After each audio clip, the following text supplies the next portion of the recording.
Okay, welcome again to the United States Culture Collection Network webinar. We're glad you were able to join us today. And we're going to be talking about the network as a central resource for microbe collections, culture collections, and their users. And so we have a great group of panelists here today. And so I would just like to introduce and welcome our panelists. First of all, my name is Dusti Gallagher. I'm the project manager of USCCN, and I will be serving as moderator for this morning's webinar. And we're honored to be joined by our panel participants. First, we have Rick Bennett from the University of Kentucky, and he is a member of the USCCN Steering Committee. We're also joined by Neha, Dr. Neha Potnis from Auburn University. She too is on the USCCN Steering Committee. And then we have Kirk Broders from the USDA-ARS Culture Collection Network, commonly referred to as NRRL, and he is a US participant and serves on a couple of our working committees. So welcome to all panelists. We're going to today in our webinar, we're going to cover a USCCN overview. We're going to talk specifically about the value of the USCCN Virtual Collections Registry. We're going to spend a few moments on how to register your collection. If you have any microbial strains that you work with or that you care for, culture, or store, we're going to talk to you about registering those strains. And then after the presentations by all of the participants, we're just going to open it up to a panel discussion and answering your questions and receiving your comments today for all of our participants. So before we get started, I'd just like to go over a few housekeeping rules in our webinar platform today. We have three particular areas within our platform that we would like to just go over with you. We have a specific panel for questions. So at any time during our presentations this morning, we'd like for you to click on the little speech dialog box with the question mark on it. And that's where you will submit your questions for any of the panelists, any of your comments that you have today. We would like for you to enter them there. And then we also have a chat panel. This is where we will be adding some specific links that are mentioned during our presentation, any messages from the organizers, just any information can be seen in that chat panel. And then we have a handout panel, and that's where we will be adding the presentation that we will be showing to you today. You can download a PDF copy of that through that handout presentation. So again, the important here is that your comments are in the Q&A panel. So without further ado, I'd like to invite Rick Bennett, who is a steering committee member. He's going to be starting the presentation this morning and giving just an overview of the USCCN network. So Rick. Okay, thank you, Dusti. Good morning, everyone. Well, since many of you may not be familiar with the network, I thought I would just kind of give you an overview and a general background on how we got to this point. So the U.S. Culture Collection Network is funded by the National Science Foundation through a grant under their Research Coordination Network program. And our purpose is very simply to bring scientists who work with living microbe collections together in a kind of a centralized framework within the network. And I'll mention that the network is in partnership with the International Phytobiomes Alliance for Research, who provides project management, logistics, and communications, and things that are necessary for a well-run project. Next slide. So in the United States, as it is around the world, there are a number of large collections of microbes. And in many cases, there's really no uniform system for supporting these microbial germplasm repositories. They're all independent of one another, and the connections seem to be based more on personal relationships than there is on any formalized network. So that's the issue that we're trying to address in the United States, and it's true, I think, around the world. Next slide.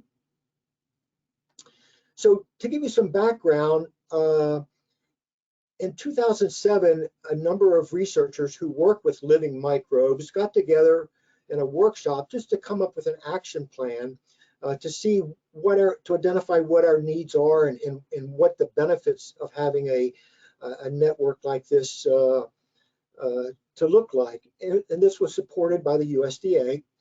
And then after a couple of years of discussion and developing an action plan, we drafted an initial proposal in 2009 based on some of the comments and outcomes that came in order to develop what we referred to at that time was a national plant microbial germplasm system. The following year, with support from USDA-ARS, we developed a sort of physical infrastructure for a national microbial system and what it might look like. The following year, in 2011, at the APS annual meeting, we held a workshop on collections management and best practices. And as a follow-up to that APS meeting, we developed a proposal. And in 2012, the National Science Foundation supported our proposal to create a community of ex situ microbial germplasm repositories, which we refer to as the USCCN.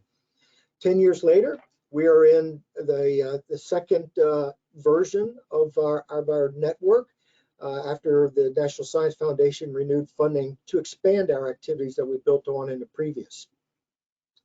Go ahead. So our mission is to facilitate the safe and responsible utilization of microbial resources for research, for industry, for pharmaceutical industry, and of course for agriculture, for the betterment of humankind by providing opportunities for collection workers, not just in the US, but from around the world, to engage with each other in sort of a broader culture collection community. And our vision is to optimize the quality and the availability of microbial resources and become a central resource for microbe collections and their users from around the world. Next. So, like any good, well-run project, we have a steering committee composed of individuals to help identify and prioritize for achieving our vision and our mission. And we have a number of operating committees that you can see here on this screen: a collections registry committee, standards and procedures, and so forth. So that's basically the structure of what the USCCN looks like. Next. So some of our current activities and some of the major foci of our activities today, one of which is to create and maintain a public registry and a database of US collections to help us maximize synergy among collections and to minimize duplication that may be occurring through the different repositories. So we feel it's really crucial to document the location, the size, and the types of collections that individuals and some of these repositories have. So our registry is also curated and it's updated almost daily, I suppose.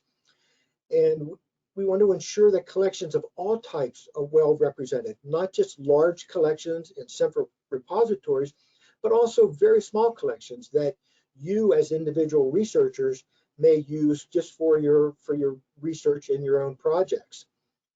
So that includes these small research collections at universities, at government agencies, and also for nonprofit organizations as well.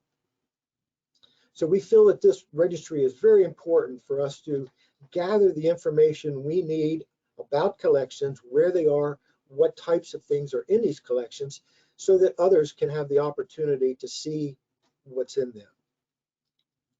The next one.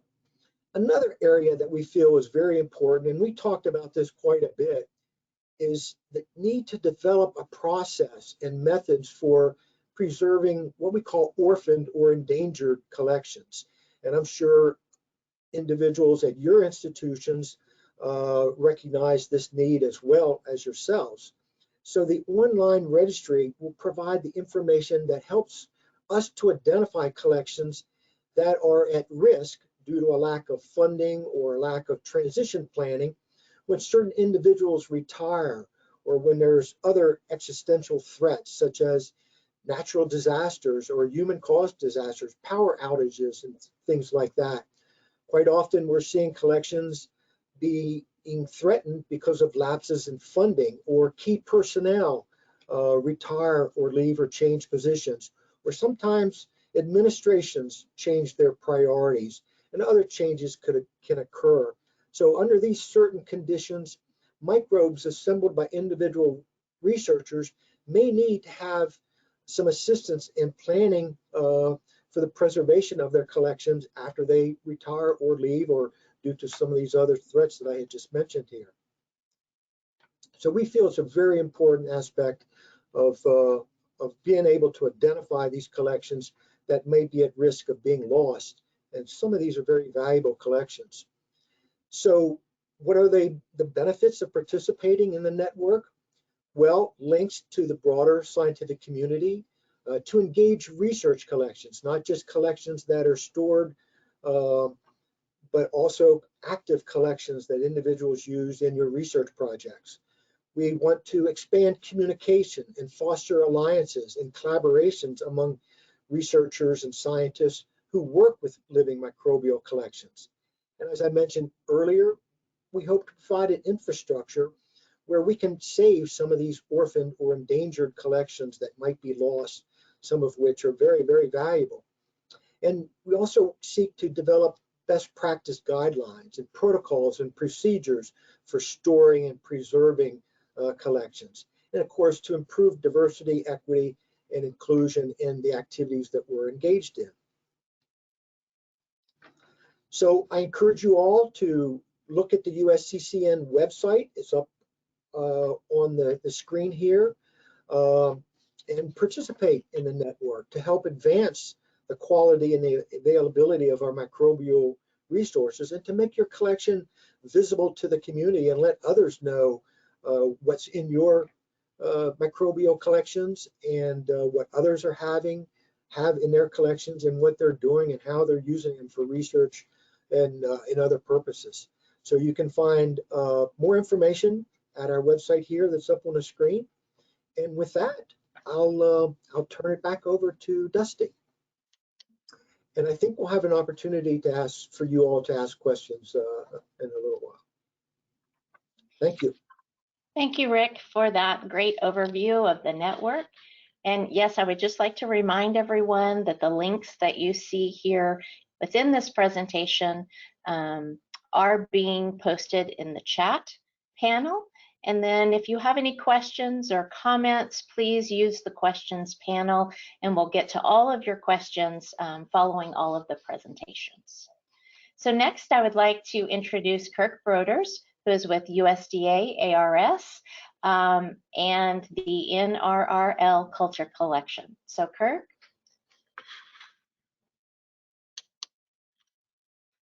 Thank you, Dusti. Yeah, so I just want to take a few moments today to introduce the attendance to the USDA-ARS Culture Collection and why we participate in the USCCN. So I'm actually new to the ARS Culture Collection. I started here 3 years ago, so the USCCN was already, up and running. And so, fairly soon after I started here, I'm not sure if I found the website or if Dusti reached out. Anyway, I learned about the USCCN and I really saw the value of it because we are a large institutional collection. So we are part of the USDA, we are federally funded. The primary objective of this collection is to accession, maintain, and distribute microbial strains. This includes fungi, bacteria, and oomycetes. The fungi include both filamentous fungi and yeasts.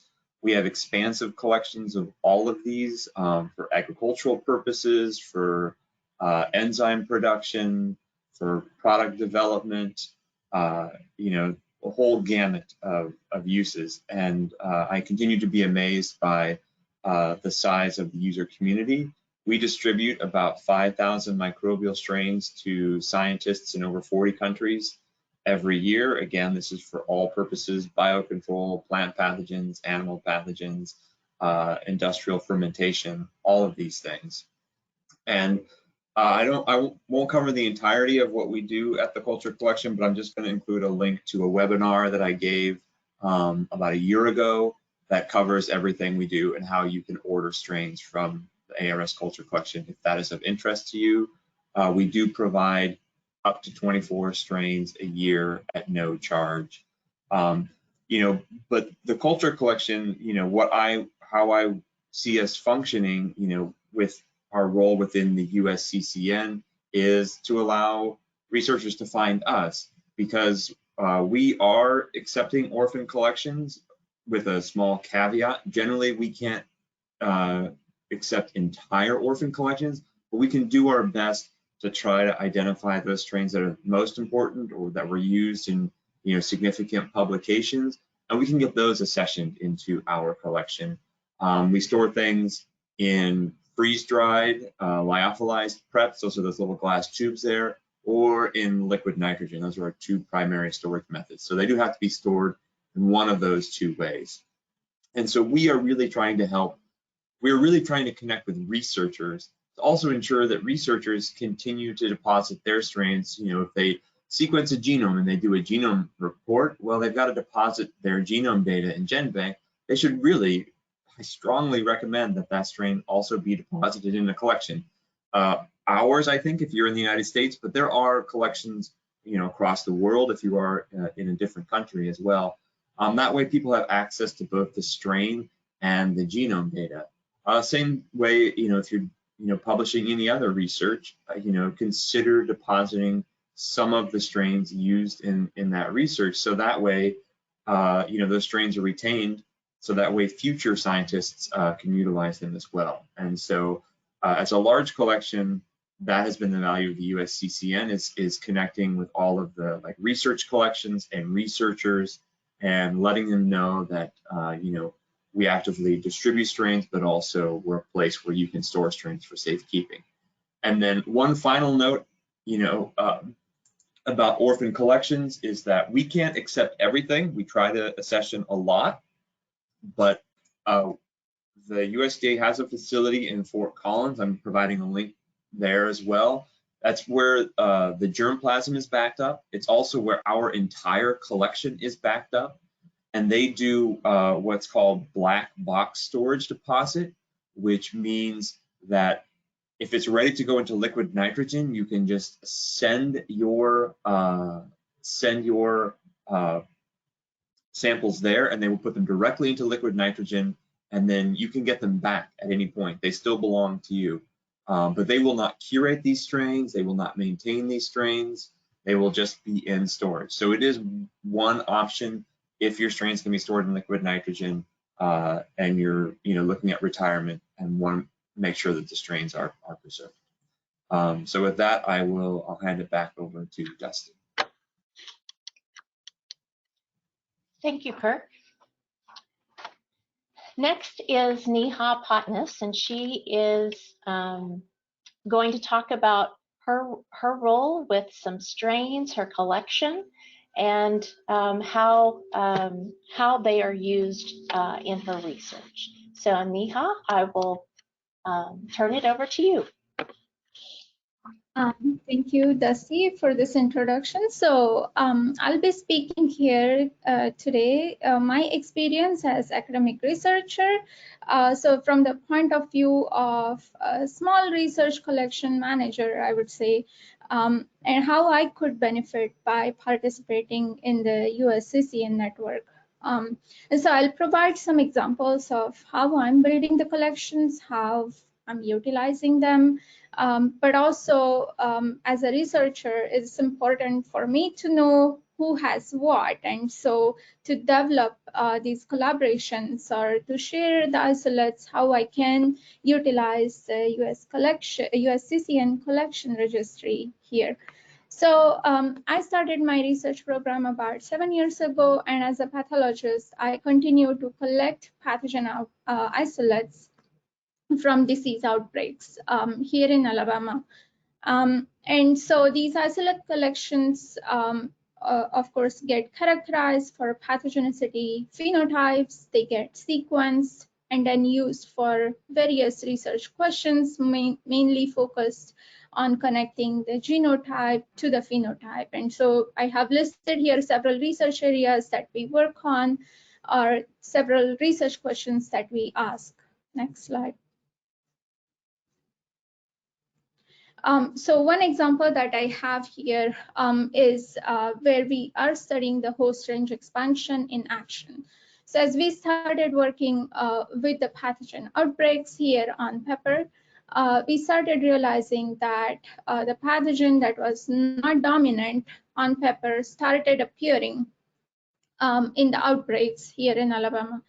And so I started building this collection, but this led me to the research question of identifying the genetic determinants for the host range expansion. And so we are taking alternative approaches to address this question, but one approach that was heavily involved having a strong isolate collection, the diverse isolate collection, was genome-wide association study.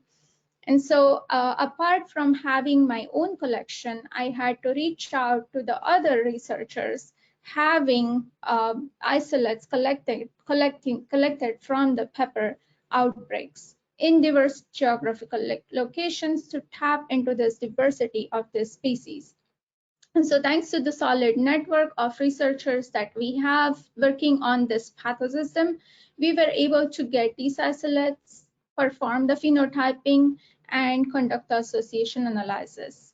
But as we continue to build larger collections of these outbreak strains, I see opportunities to collaborate further to continue to trace these outbreaks, and having my collection now on the registry will help me to connect with the wider network of researchers. Next slide, please.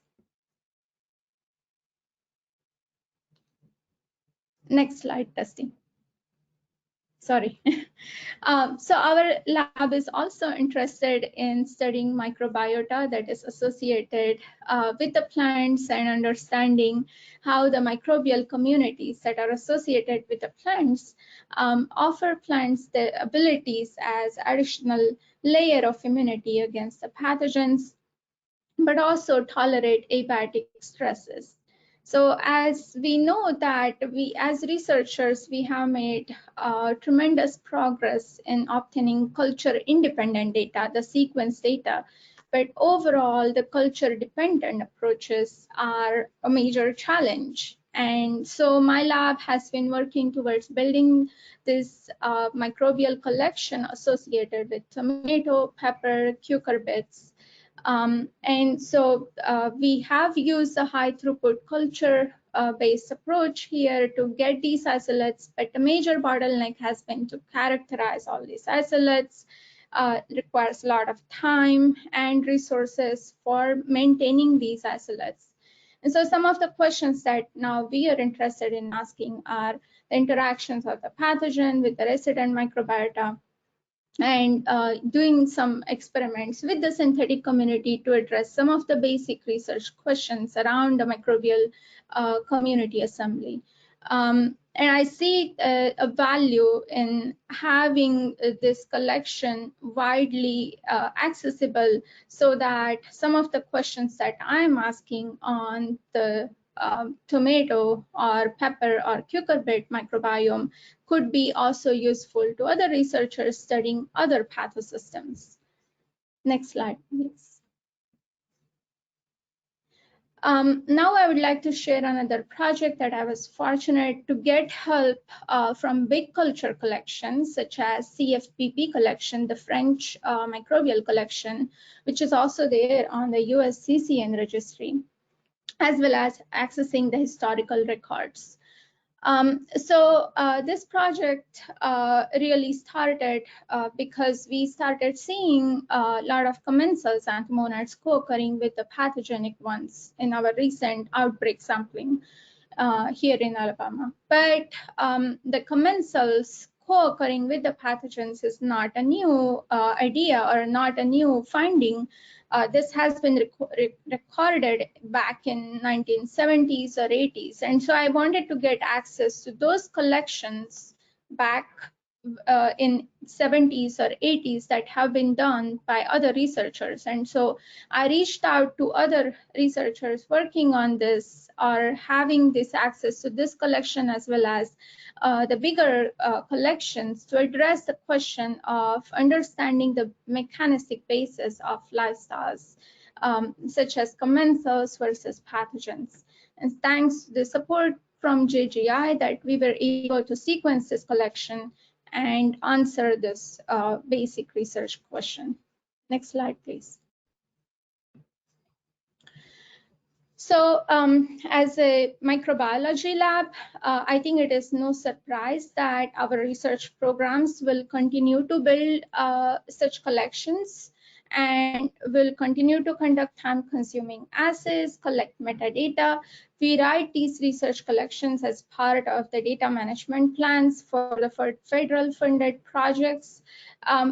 And as researchers, we do not call ourselves as collection managers, but we are playing an important role here in preserving the living biodiversity that can have utility across several different projects. And so we can register our collections, our research collections, whether small or big, on the USCCN registry and try to address this major bottleneck that we currently have, where we are lagging behind on the culturomics approaches to translate the sequencing data to the functional context. I think USCCN provides this strong platform for us to move forward in this direction. So it's my hope that after hearing our discussion and webinar today, that everyone will see the need to deposit their collections on this registry.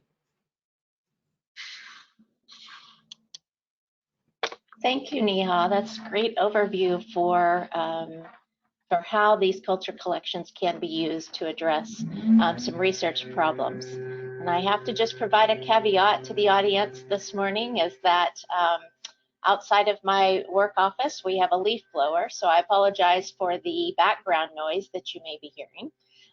But now I would like to turn to a few slides and just a how-to for if you are a researcher who has microbial culture collection strains, if you're a culture collections manager, just give you a brief how-to on how to go about registering your collection on the USCCN website and what that actually looks like.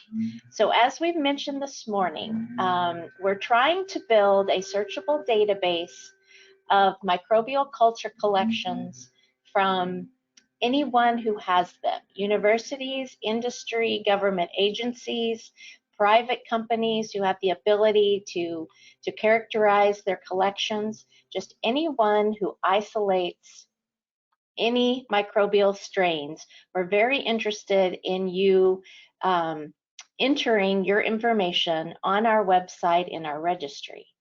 And so we're trying to build a census of microbes, if you will. What is available? Where are these resources available? Do they have genetic genomes attached to them? And who to, if another researcher or a collaboration was interested in accessing these resources. So let's talk a little bit about who can register the collection. And basically, it's anyone who has any strains. So researchers and scientists who maintain a collection for your own research. Perhaps you don't have any ability to provide any services attached to the collection or share them. That's okay. We still want you to register your collection. If you're a curator of a university or a federal collection, we're definitely interested in seeing your information. So basically, all types of collections are important, and we're really trying to cast a wide net for this census that we're trying to build. Even if you only have 1 or 2 strains, we still would like for you to provide that information. So how do you go about doing this? So if you are not familiar, our website is very simple. It's usccn.org. There you will see our homepage, and then you will have the ability to click on, I have a collection that I wish to register. So this is what you would click on. Then you're going to be asked to create a profile. And so this is just a simple user registration that has the basic information: name, affiliation, address, phone number, a website if you have it. And then down at the bottom, you will want to choose collection manager. Now, we're using collection manager as a very broad term.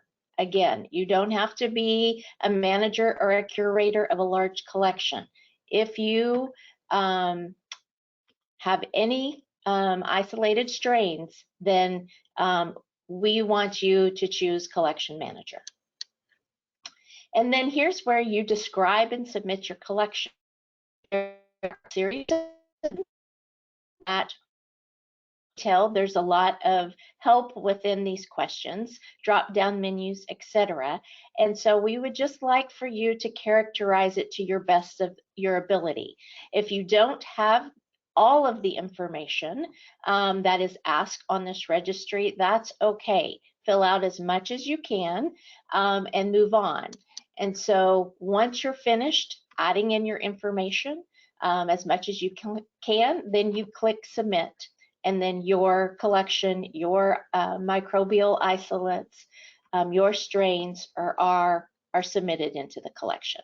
So it is a very easy process. The website has been created so that it would be very user friendly and will not take much time.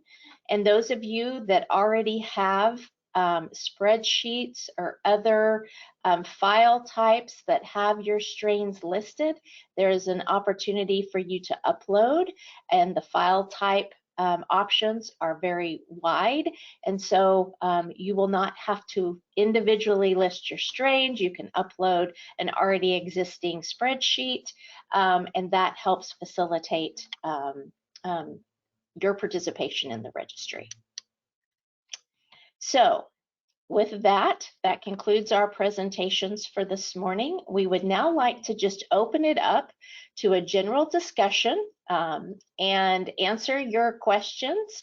If you have comments, we would like for you to take a moment to put that question or comment in the questions panel, and then let's just open this up for an open dialogue about USCCN. You have the ability to, you have access to 2 types of collections who have participated in the registry already, and so you have the opportunity to answer or to ask any question. So with that, I think to get things rolling, I will appreciate that. Keep entering your questions. But I think to get things started, I would like to ask just a general question to all of our panelists. If you, in your opinion, and with your experience with USCCN, I would like to hear your opinion about what the most important reason that you believe the scientific community should participate with USCCN, and what's that one most important reason that those with culture collections should participate in the registry.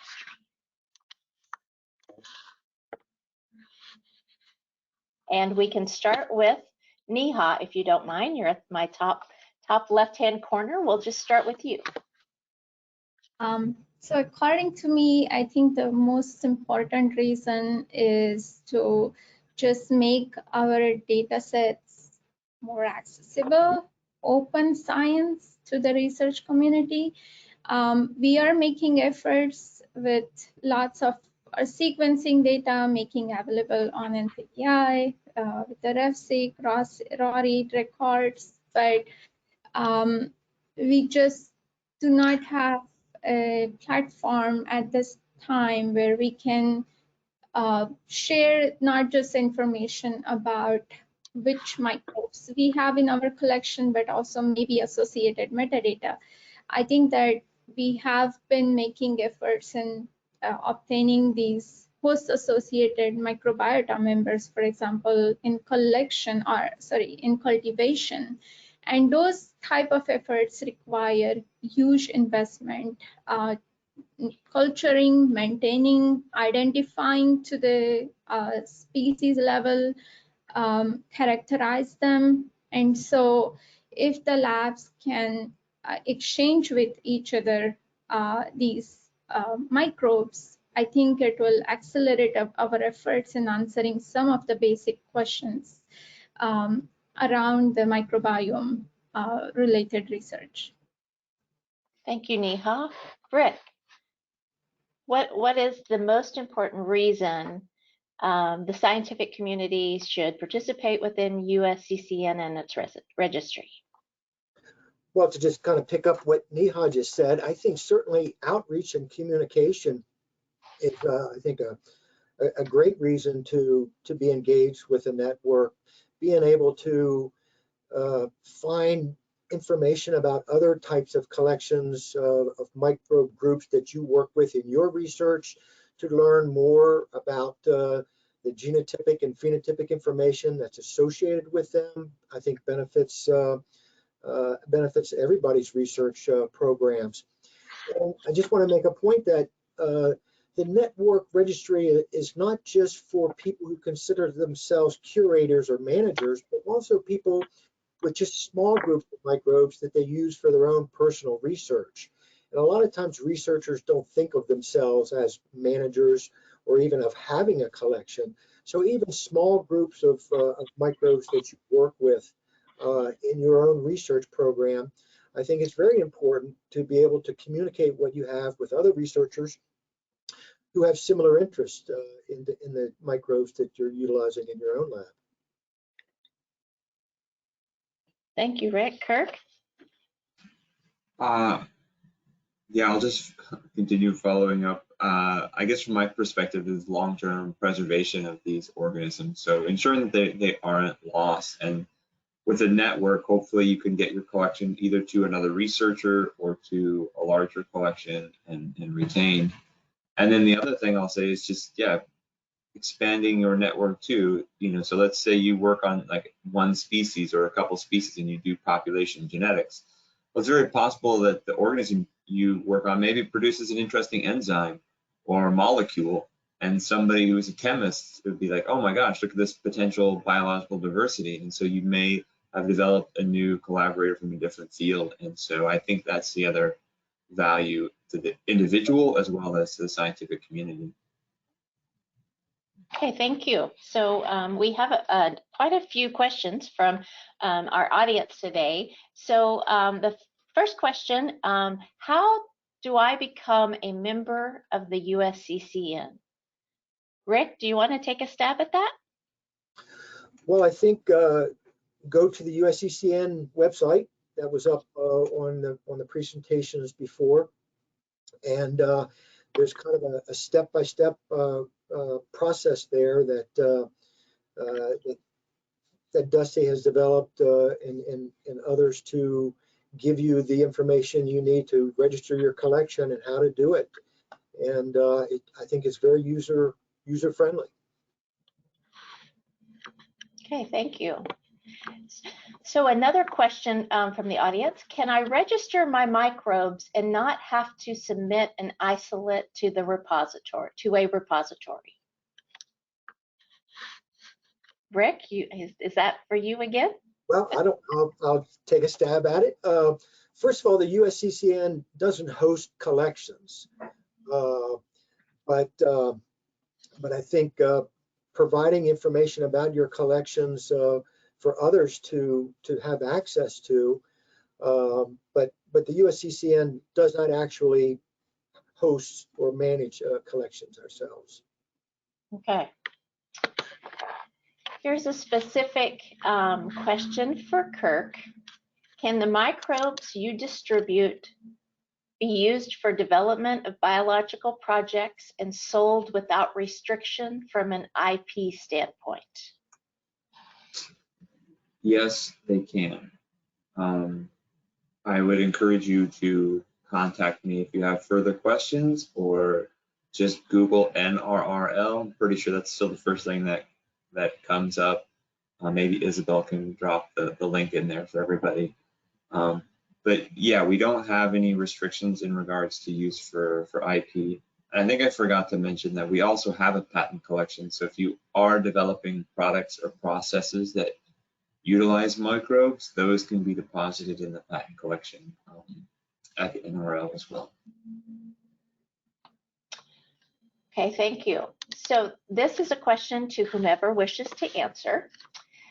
You talk about black box storage by Fort Collins. What about orphan collections that aren't ready for that kind of storage, still in perpetual culture?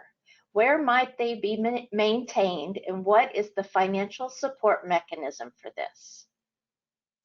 Well, I can go ahead and start word dealing. So right now we're in the midst of taking in a large collection of Magniportha griseae from a researcher at Purdue. He retired several years ago. We pared it down to about 100 strains, and we're now slowly getting those incorporated. We have been able to store them in liquid nitrogen, but what I would tell this individual would be to reach out to a culture collection, let them know what you have and how you're currently maintaining it. It's possible that they have a method that may work. And so as I mentioned, we can assist with taking in potentially a portion of the collection, maybe not the entirety of it given the size. And we could also potentially work as a conduit with Fort Collins if we think we have a method that could allow it to be preserved liquid in LN2. We have several different methods, different cryopreservatives, depending on what the organism is and how sensitive it is to the cryopreservation process. We also lyophilize and have different lyoprotectants. So that would be my suggestion, be either reach out to myself or another culture collection you think could house. And there's several collections on the USCCN. So there's the FAF collection. If you're looking at yeast preservation, I know they also have limited ability. I believe the ATCC is there on the USCCN, and potentially some other collections that may be interested in taking in your collection as well.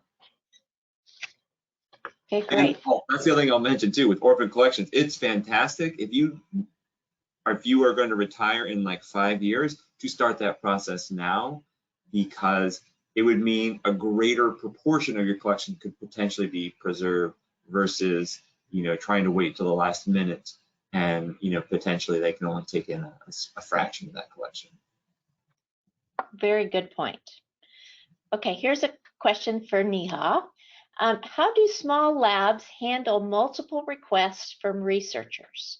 Wouldn't this be overwhelming, and are there any potential benefits?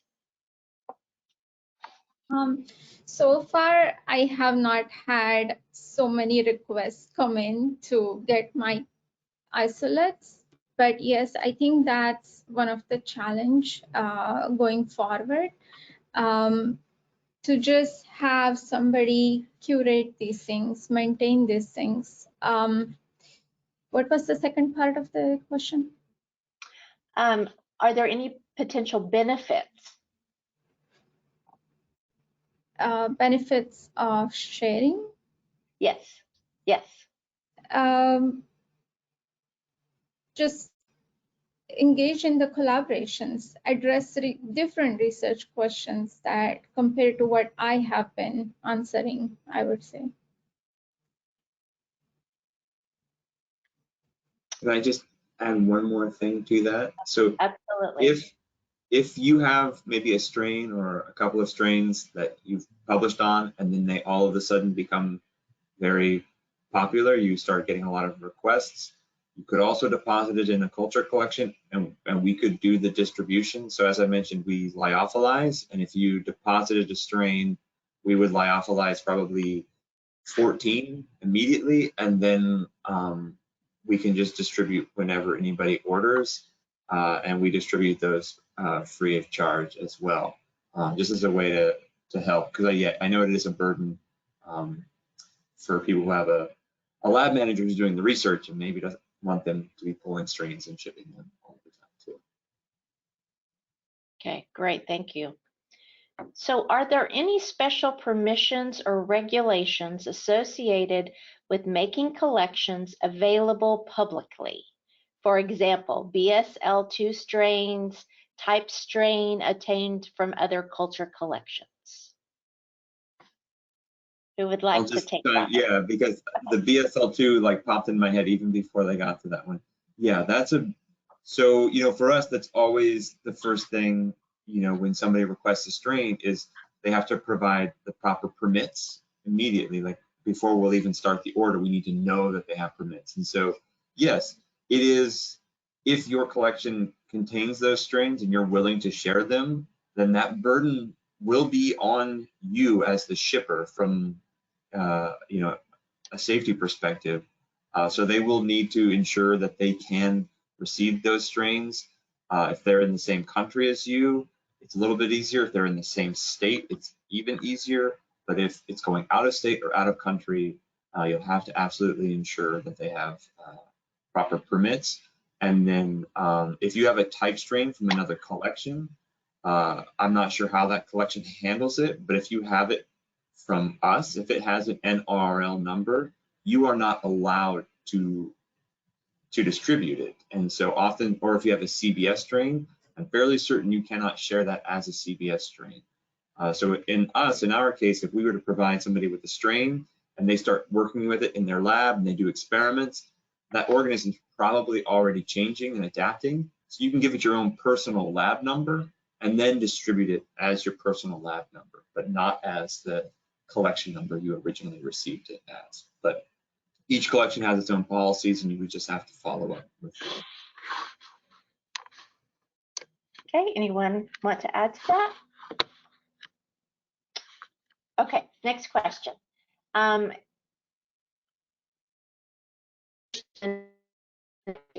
What kind of support can individual labs get from USCCN?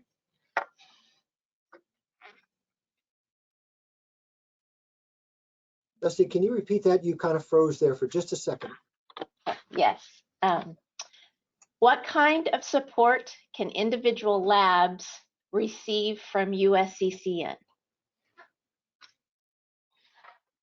Well, the USCCN doesn't provide financial support, but we do provide support in helping to communicate information, disseminate information about your collections, or if you, we also do blogs, we do publications. If you check the website, information sharing, I think, is one of the things that the network can provide in terms of support, mostly through information and communication.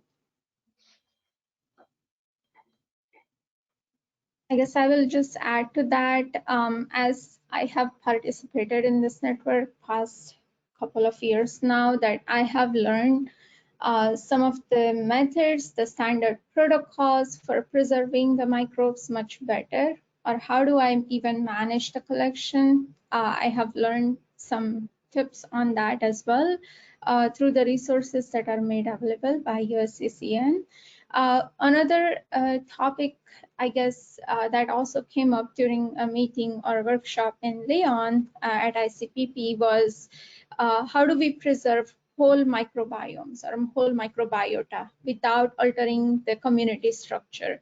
And so if you are interested in following up with that question, stay tuned with the activities of USCCN. I believe that we will have more work coming forward from these groups who gave a talk at Lyon about this. And so having such resources available, I guess that's another benefit of participating in this network. So I'll just make a comment. I sent a link to Isabel. Perhaps she can share that with the group.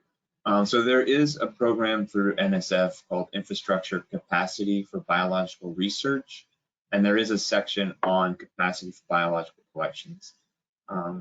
I believe those funds can be used for both the development of a collection, but it can also be used for transitioning or moving up a large collection. So if you have a large collection and you have a collaborator who would really like to get that collection, like say an individual is retiring and a young scientist would like to retrieve it, there are funds for movement of large collections from one lab to another.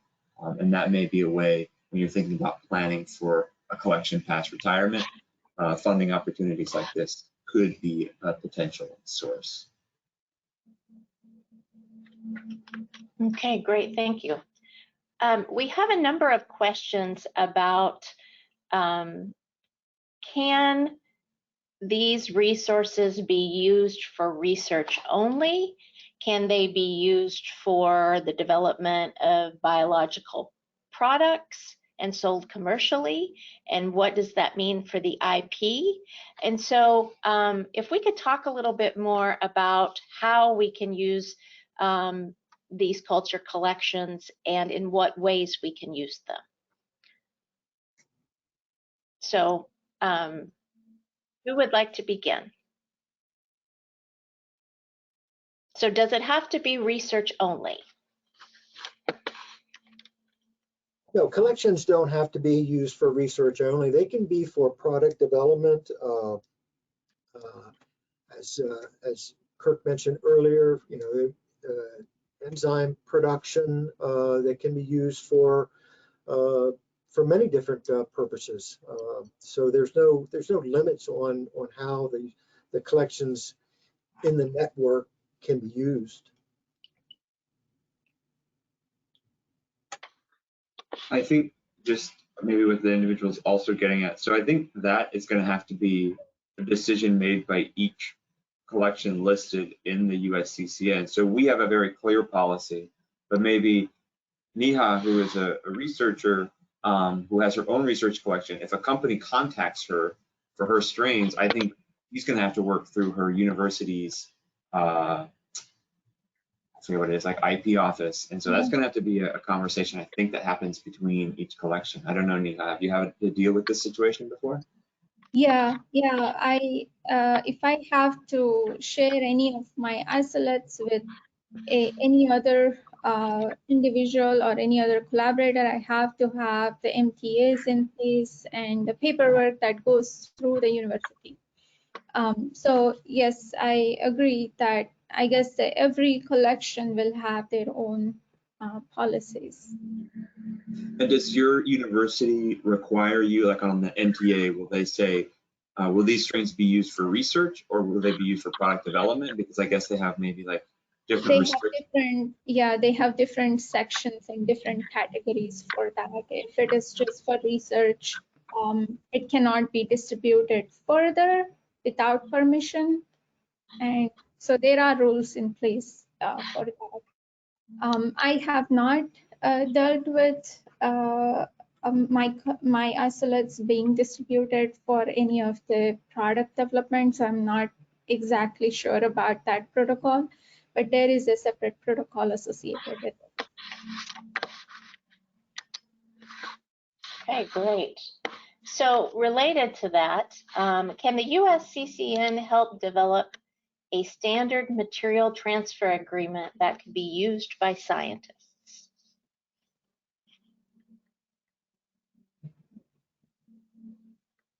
Can you answer that, Dusti? I don't know. You know, we certainly a template in general, depending on the what type of entity of where the collection was housed and what type of entity it would be going toward, and what type of scientist, those two entities would have to weigh in pretty heavily on what their respective entity would require in such a material transfer agreement. But I think certainly, given we do have collections involved in USCCN who have a lot of experience with this. I think we could connect the scientists to other managers and curators who could certainly help them through a process like that. So if we can't, as a network, we can certainly connect them to those who maybe already have one on hand that could be used as a template.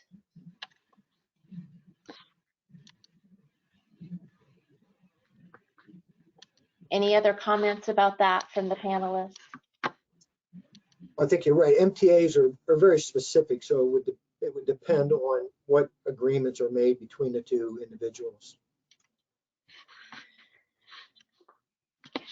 All right, we have maybe time for one more question, and it's about the registry specifically, and the functions of the registry. And it is, yes, intended to be a searchable database. And so the question from the audience is, are the search functions available and working properly? There's someone who has tried to use the search function and they get a response that no repository meets your search criteria. So first of all, yes, the search function should be working properly.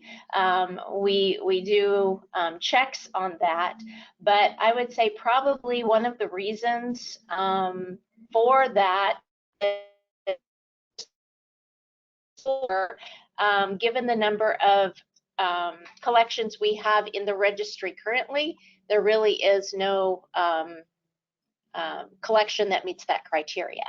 So we will certainly double check to make sure that those functions are working on the website, but I would suggest maybe trying to broaden the search just a little bit to see.